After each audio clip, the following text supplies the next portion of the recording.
Wave Mile.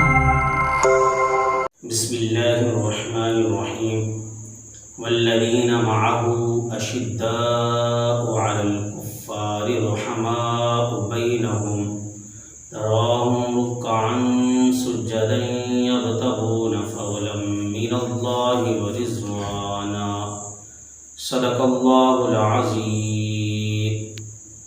میرے واجب الاحترام معزز سامعین گرامی، حضرات صحابہ کرام کا تذکرہ کرنا، حضرات صحابہ کرام رضوان اللہ تعالی علیہم اجمعین سے محبت کرنا،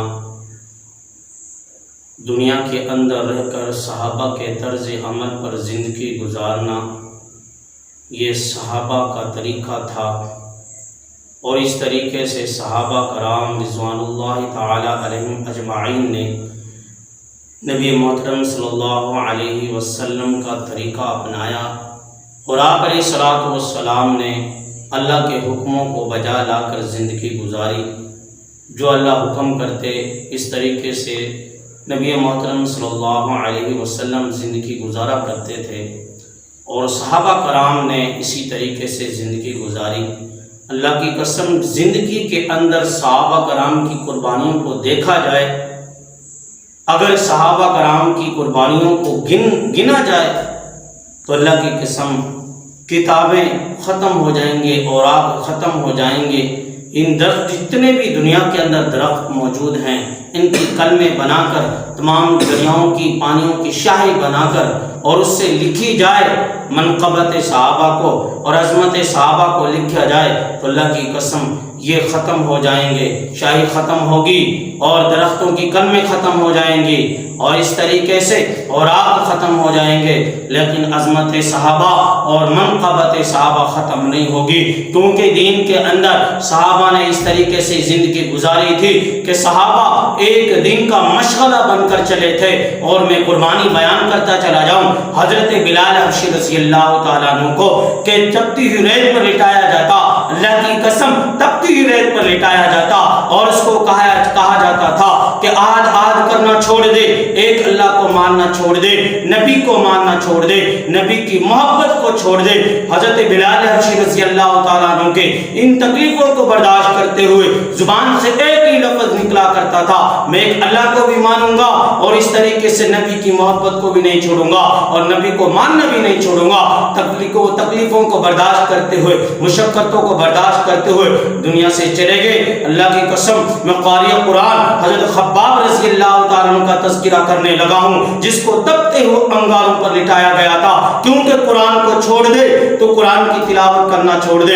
حضرت خباب رضی اللہ تعالیٰ عنہ قاری قرآن تھے، قرآن کی تلاوت کیا کرتے تھے، قرآن کی تعلیم دیا کرتے تھے. میرے بھائیوں، حضرت عمر فاروق رضی اللہ تعالیٰ عنہ کو جس وقت اس کے بہن اور بہنوئی کو قرآن کی تعلیم دے رہے تھے، عمر دین کے اندر آیا تو قرآن کی آیات پڑھتے ہوئے آئے دین کے اندر. میرے بھائیوں، اس طریقے سے اس قرآن کی تلاوت کو کرتے ہوئے دین کے اندر آئے تھے.